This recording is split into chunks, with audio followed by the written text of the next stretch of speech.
Hi, this is Stuart McFreed, Papa Frendosa, the fact executing speaker. I'm actually going to unleash a lovely topic to you, whereby I'll be expecting to be antagonized. But anyway, those who wish to antagonize the topic or all the contentions unleashed by Stuart McFreed, the fact executing speaker, create structures from which you'll be in a position to come up with all the flames, with all the explosions. Yes, those who wish, of course, to add on that positively on Papa Frendosa's execution, you're most welcome to do that. Yes, the topic that, of course, I would like to unleash to you and make it very exciting. Please come closer. Lend me your ears so that you can be in a position to get exactly what is actually due for your hearts. The topic is actually titled Gender Intelligence.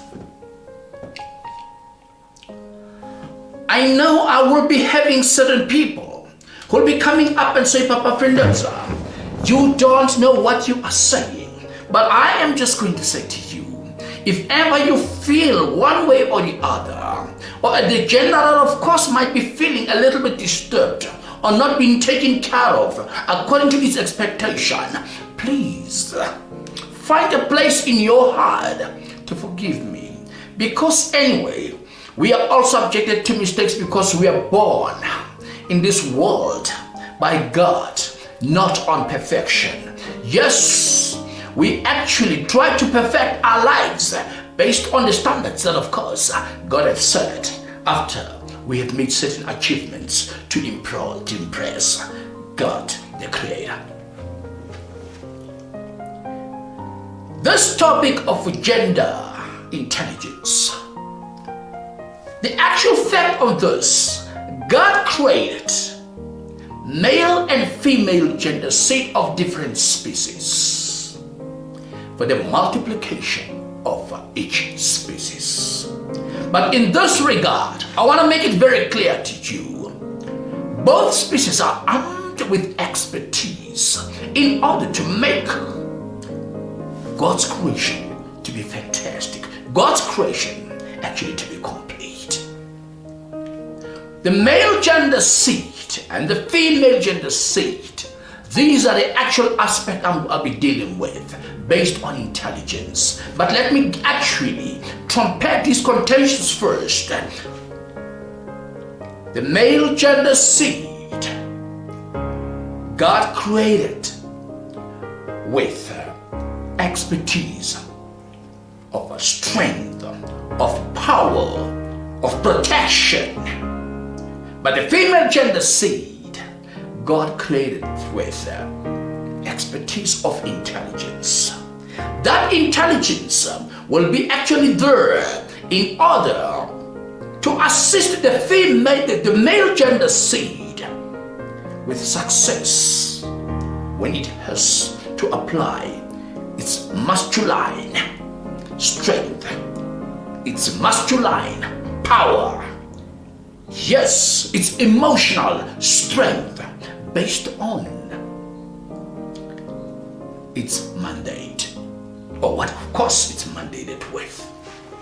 But the female gender seed is there actually to take up arms 75% of the whole entire aspect in order to make sure that life that God has created is fantastic, like it or not. Yes, I know you're going to go up in flames. I am going to cool you down with everything that I'm going to say. I want you to understand, male gender seed, I'm not trying any way, anyhow, to make you upset or actually trying to make you feel belittled. But I'm going to face contentions here. I'm going to face facts here. Yes, let us actually deal with this matter properly and see as whether Papa Frendosa Stuart McFreed, the fact executing speaker, is actually unleashing facts.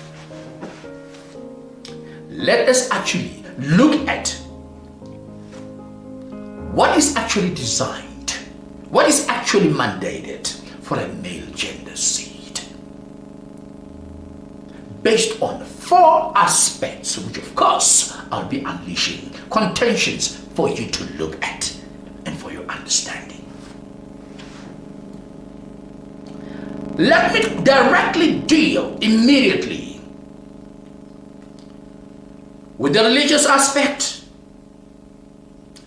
the social aspect, and the scientific aspect, to prove beyond any shadow of doubt that God actually created a female gender seed with intelligence that is above the intelligence of a male gender seed. I guess males, I guess men, you are standing out there roaring like actually lion, male lions that are ready to actually to tear me apart. Anyway, find a place in your hearts to forgive me. But in this regard, I will actually be saying points of facts that of course you're entitled to antagonize if ever you build those type of structures that of course is going to assist you to stand over there and unleash whatever you think it's wrong in this regard. I'm going to start actually directly with the religious aspect. Ladies and gentlemen all over the world, female gender seed, God created them with intelligence, which of course a male gender seed cannot just match. I am just going to attend to a situation of King Solomon, whereby King Solomon asked God to arm him with intelligence, abnormal intelligence, because God said to him, "What do you want me to give you?" He never asked for material things. He said, "Arm me, God, with intelligence, so that I can be in the position to run my kingdom intelligently." But this spiritual aspect has made a lot of people to think that King Solomon was more intelligent than everybody on planet Earth. Yes, he was more intelligent than all the men on planet Earth, but not from all the women on planet Earth. Let me pick up an aspect whereby King Solomon had to actually demonstrate his intelligence to the global society or to the global world of the time. There were 2 women who were fighting over a child that was alive. Yes, we were made to understand that 2 women gave birth the same night, and the other woman was very callous. She slept on top of her baby boy, and the child actually died. And the other woman was actually very careful, and she slept throughout the night taking care of the baby. And in the morning, both women were actually fighting over the child that was alive. They were actually fighting over the child that was alive because the woman who actually slept on top of her baby who died wanted to have the baby of the woman who actually took care of her baby and the baby was alive. Yes, they were taken before King Solomon so that he could be in a position to make sure that he actually solved the problem. The whole entire kingdom was actually surprised. They actually wanted to see how he was going to conduct that particular case. King Solomon asked both women, and both of them claimed the child that was alive. King Solomon, with the abnormal intelligence that he actually thought he acquired from God, that he thought was more intelligent, was an intelligence that is actually above the intelligence of everybody on planet Earth by then, he instructed one of his generals to bring the child that was alive and took a sword. And he instructed the general to divide the child into 2 parts so that both women, since of course they were fighting over the child that was alive, each woman would actually have a share of that child that was alive. And the woman that, of course, was the mother of the boy or the child that was alive, screamed and said, "Your Royal Highness, please, rather give this child that is alive to that other woman." King Solomon looked at both women, and he actually realized this woman this woman who said, "Let the child be given to the other woman," is the woman that actually owns the child, is actually the mother of the child that was alive. And he ordered the child that was alive to be given to this woman who actually said, "Give this child, my king, don't actually divide this child because this child is going to die. Give this child rather to that woman," saving that child's life. King Solomon thought that intelligence was an intelligence that was above everything, and he actually solved the problem. Let me ask a question. Was that actually the intelligence of King Solomon? I'm sure men will be saying, I'm sure religious leaders will be saying, I'm sure theologians will be saying, yes, King Solomon in this regard proved beyond any shadow of doubt that he was intelligent, because he was in the position to find out truly to whom the child that was alive belonged to. Stuart McFreed, Papa Friendless of the fact executing speaker, says no. In this regard, the credit is actually being given to the woman who said, "No, my royal highness, no, my king, give this child rather to that other woman." Do you know the reason why? That was the intelligence. Let me prove to you this intelligence. Number one, this woman knew for a fact that King Solomon was her king. She got to protect King Solomon against a sinful act of murder. King Solomon was going to defy the order of the 10 Commandments, "Thou should not kill," because if ever, due to his instruction, the general would have divided that child would have died, and King Solomon will be having the blood of the child in his hands, because he would be the one who ordered that the child should be divided. Then the 10 Commandments, "Thou should not kill," would actually be devoured. So the woman knew for a fact that she loved the king. She got to protect the king. She got to prevent the king from actually being prone to defying the orders of 10 Commandments. Thou should not kill. Number two, deep in the nucleus of this woman's mind, her intelligence, she knew for a fact that the minute the child was going to be actually divided into two,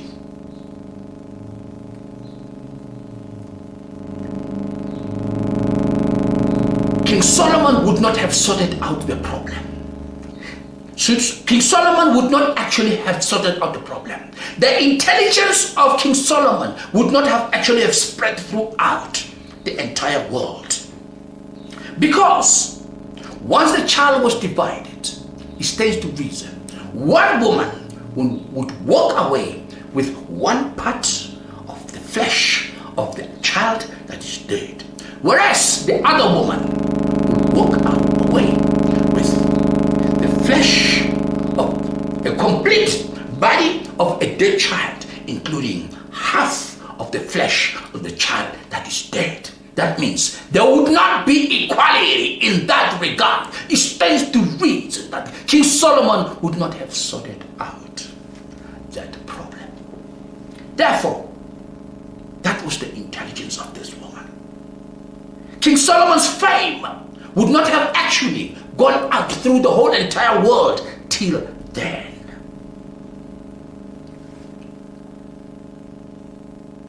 Let's go to number three. The woman knew for a fact that the intelligence of King Solomon that she loved so much as her king would not actually have spread the whole entire world if King Solomon, through his instruction, would have actually made that child to be divided and die. It stands to reason both women would actually have remained with 2 dead bodies. That would not mean the division of the child by King Solomon's general with the sword would have actually maintained that child that was alive to be still alive. Because once the sword would have gone through that child would die. That means there would be 2 dead bodies. There would not be any other solution towards the case that King Solomon wanted actually to solve. Both kids would be dead. So the intelligence of King Solomon would not actually have worked, would not actually have been exposed, would not actually have been known throughout the world. Whose intelligence do we give great credit into this regard? Are we still saying King Solomon was more intelligent than that woman? Theologians, pastors, reverends, ministers of religions, King Solomon was not more intelligent than that woman. That woman was more intelligent because he made King Solomon not to defy the orders of thou should not kill. To maintain the standard of King Solomon, be known, of course, that yes, he is the king, because once the child was divided into 2, the problem would not have been sorted out. One woman would walk away with a complete solid dead child, including half of a dead child, whereas one woman will be only left with 1. For that matter, yes, the intelligence of King Solomon would not actually have been verified throughout, because the division of that child would not actually have kept that child alive. That would actually lead to that child also to die. That means we'll be having 2 dead bodies. Are we still saying King Solomon was more intelligent than the woman? No. Absolutely not. Yes, King Solomon married a lot of concubines. Yes, a lot of women, thousands, as of course it's been reflected in the religious books. Do you think the King Solomon could not match the intelligence of that only one woman? That abnormal intelligence he asked from God would have matched the standard of all those women he had around him. No, instead, they were manipulating him. They made him actually to defy certain orders of God, to an extent that he even forgot to worship God based on the manner in which he's supposed to. He ended up worshiping foreign gods due to the intelligence of those foreign women that he got married to. He could not intelligently embrace them, convince them that they should worship the God, the living God, that of course he was worshiping by then. Yes, I remember Abraham. God said, to those who are actually in your house, they've got to do exactly like you. Worship me like the way they worship me. So instead, with King Solomon, it was differently. He worshipped the foreign gods because the intelligence of those women overpowered him. Let me step out a little bit to King Solomon's father, David. King David was a wonderful man, very powerful man. His kingdom was powerful. But the intelligence of a woman, yes, destroyed him. We always say, wise men always say, behind every successful man there is always a powerful woman. Behind every successful man's destruction, there is always that powerful, intelligent woman. The destruction of the success of a man comes from the intelligence of a powerful woman. Eyes upon the physical aspect of a beautiful woman with all the geometrical protrudings, yes, which of course were intelligently created by God. Listen to me. The geometrical protrudings, the physical aspect, which were actually created intelligently by God, not bad. He actually looked at her, and of course, this woman was married. Instead, that beauty, that intelligence on the physical aspect of this woman led King David commit a sin. You're sending this woman's husband as a general to the battlefield and put him in front so that he could get killed, for him to be in a position to own this woman. For that reason, that intelligence of that beautiful woman, yes, the structure that was caused, it was intelligently created by God. Behind every successful man, there is that intelligent woman. Behind every successful man, destruction, there is that intelligent woman. Yes, his kingdom was destroyed, was divided into two because of the intelligent aspect, physical aspect of that woman. So, theologians, pastors, ministers of religions, whoever, if you want to antagonize this point, let's look at it. Still being in the religious aspect, the Israelites were actually fighting against the Palestinians. Along the line, the Philistines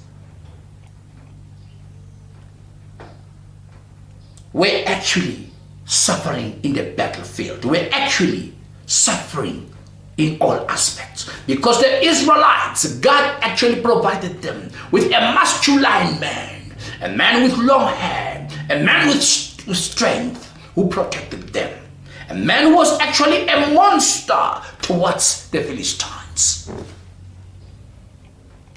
Every time in the battlefield, this man called Samson would kill hundreds of the Philistines, and that actually made them feel pretty bad. Ladies and gentlemen, let's look at the intelligence of a woman in this particular fact. Let me quote something to you. When a man is in problems, a woman looks deep in the mathematical center of his eyes and cries on his behalf, because she can actually calculate the misery within that man, looking deep in the mathematical center of that man's eyes. When a man is in problems, a woman with her intelligence will divide that man's problems into two, sharing them. She'll take part of that man's problems and make it hers, and deal with a share of that problem intelligently in order to make matters easier for the man. But when a woman is in trouble, when a woman is in problems, a man look right down on her feet and shook his head. When a woman is in problems, a man multiply that woman's problems by two to make it more difficult, until she cries. And when she cries, yes, you come up, blame her for this, blame her for that, until the woman is emotionally devastated. But the intelligent woman look in the mathematical center of these Philistine soldiers' men. She could in position to see the problems that of course they had because of Samson. They went to this woman, Delilah. They went to her. They said, look, we are having a problem with this man who's killing our soldiers so much. Delilah looked into the mathematical center of their eyes. And she felt, of course, these men are suffering emotionally. She cried silently on their behalf. She looked deep in the mathematical center of these people's eyes. She looked around them. The problems, of course, engulfed them within the battlefield. She decided to divide their problem in two, and she took a share of that. She went to Solomon, the strongest man, the giant that God has created, in order to see how she could be in a position to assist these people who actually she felt so sorry for. Delilah went to Solomon, went to Samson. She looked into the mathematical center of his eyes. She smiled. She melted his emotions and passions. She ordered him to put his head on her laps. And she brushed him. And she whispers in his ears. And she kissed him on the chin. And she said, tell me, my sweetheart, tell me, my only one, where do you get such strength, such power to outclass, to outnumber the opposition, the Philistines?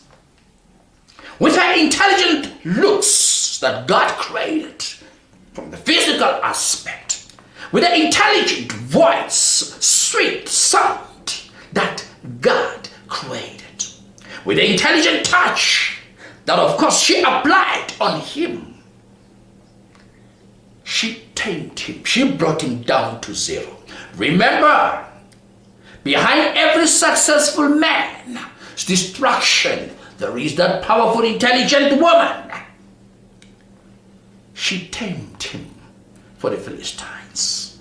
He said, you cut my hair. That is where actually the originality of my strength, my power comes from. And Delilah cut the hair. And after they cut her, she went back to those men and said, go for him. And when they went, power was destroyed.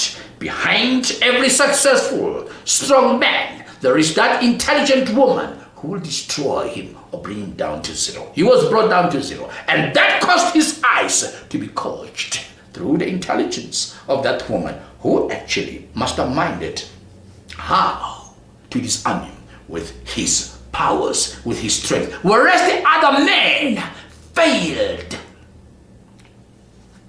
to know, to mastermind how they could actually defeat this giant Samson. Theologians, bishops, everybody out there, if you want to antagonize this and say it's not intelligence, why those men could not actually afford to do it?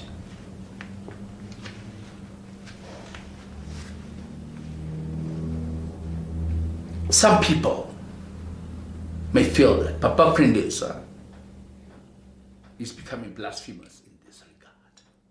But no, these are contentions that we need to talk about, that we need to listen to, that we need to define, that we need to make sure that, of course, we go through them in order to justify certain things.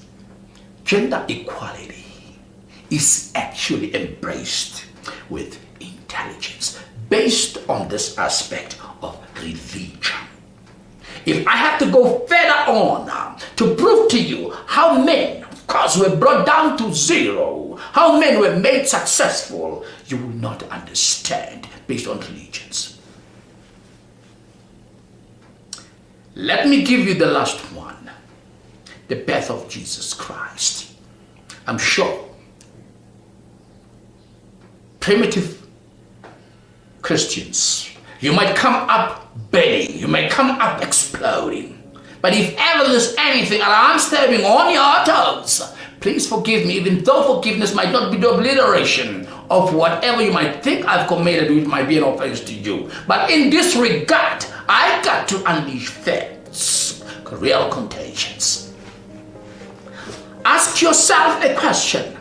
Why God did not allow the birth of Jesus Christ to come through male gender seed? Why God did not arm a man with a sperm that, of course, that man would unleash into a woman in order for the birth of Jesus Christ to happen?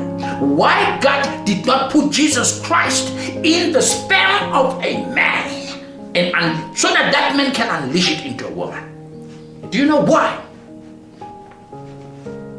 God knew for a fact that a man is not intelligent enough. A man's expertise is actually security-based, muscles, protection-based, to make sure that the offspring are just being protected. God actually chose to unleash that life into a woman directly through the Holy Spirit, because a woman will unleash the seeds of intelligence into that fetus that actually brought up Jesus Christ. That is the reason why Jesus Christ was intelligent. That is why Jesus Christ, in all aspects, would reflect intelligence, which amazed or surprised the whole entire world. Because Jesus Christ inherited the intelligence from a feminine gender. I ask you the question again. Why didn't God unleash the birth of Christ into the sperm of a man, so that a man can be the one that, of course, will unleash that sperm that is supposed to be bringing Jesus Christ into the woman? Instead, God decided a woman should be the one that would directly receive that life from the Holy Spirit. I repeat, the reason is Mary, the female gender seed, would actually allow the fetus Jesus Christ to inherit the natural intelligence that Jesus Christ would utilize during his mandate.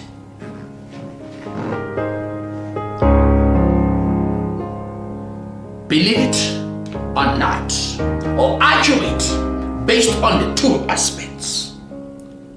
Instead, God proved beyond any shadow of doubt that a man is just a security man. He's just a man who's supposed to be protecting what is all just there.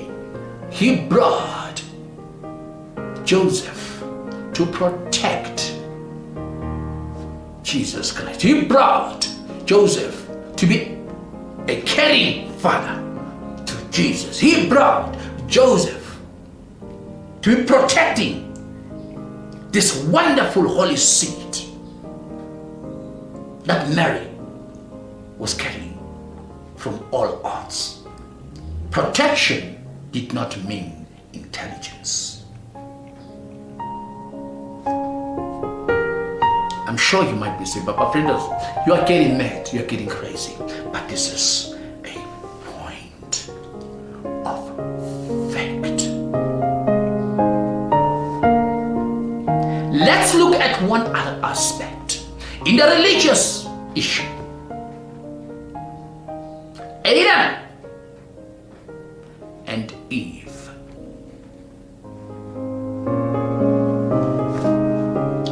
Who happened to know the knowledge of good and bad first between Adam and Eve? Why can't we say Adam happened to know the knowledge of good and bad? It's Eve who knew the knowledge of bad, of good and bad. It's because Eve was created with intelligence.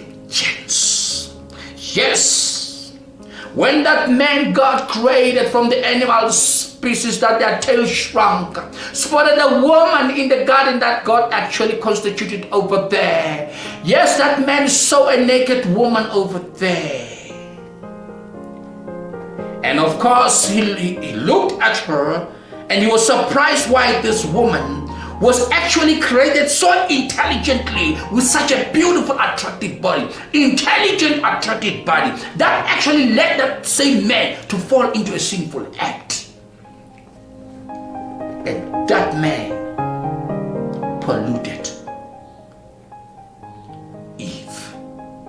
Because that man was intelligently driven to do that by the physical aspect which was constructed, which was created intelligently by God to Eve.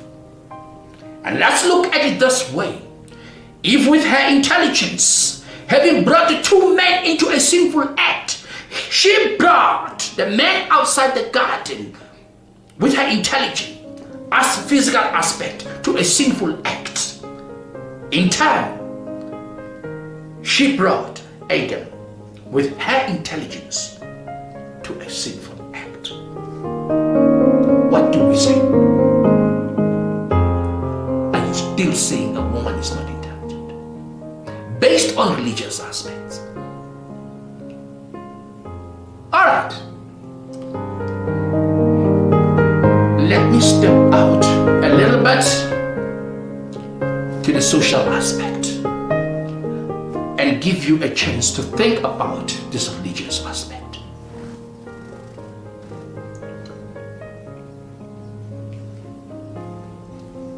Based on the social aspect, which is slightly tinted with the scientific aspect, why are women said once they are tall, they are more intelligent? Why? The world of entertainment, of the modeling, will prefer women that are taller than women that are shorter. Do you know the reason why? The reason why women that are taller are regarded as intelligent. The reason why women that are taller are the ones who are taken into the modeling world is because their heights, the taller they are, is assumed by the side, the whole entire world, psychometricians. The higher they are, the more is it possible for them to absorb the atmospheric energy that will unleash intelligence in their brains. Why do we find these women, or generally women, are actually wearing the high-heeled shoes? Shoes that, of course, a heel is very thin, but she's in the position to master the trick of walking around with it, or the technique of walking around with that, when a man cannot even do that. And she's tall. Along the process, she will even add the flair of what the so-called a catwalk, imitating the animal, the forest animal way of walking. Do you know why? Once they are up there, it's assumed by the psychometricians they are getting closer to the atmospheric energy that will be unleashed into their brains to enable them to be intelligent. That is why modeling or fashion world beauty contests are actually judged based on intelligence. The beauty is the intelligence, the manner in which you'll be in a position to execute answers when they are questioned based on the atmospheric energy they would have absorbed that will be utilized to work within their brains. In general, most women are walking tall, wearing high-heel shoes. For the mere fact, nature tells them the higher you go, the better, because you're in the position to absorb the energies of intelligence. Why can't men wear higher shoes? High-heeled shoes? It's because they are not meant to be that intelligent. Let us actually look at men in the security world.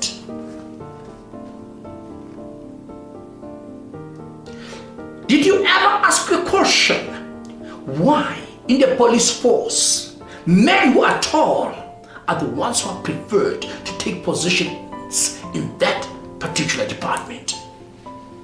Did you ever ask yourself questions, why men in the army who are tall are the ones who are actually getting positions to take part into the department or an ordinary security department?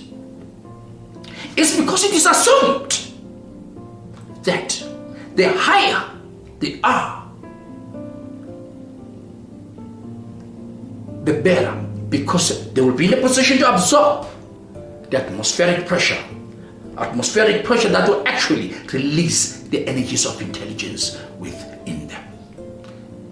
Yes, it might be an element, fiber, or the fiber element of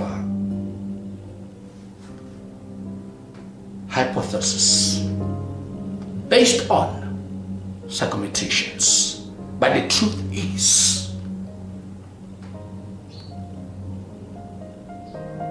women, based on all categories, are reflected to be intelligent based on the physical aspect, based on whatever they portray, based on every little thing that of course they've got to do, because their mandate is to mastermind the performance of a male gender seed. Believe it or not.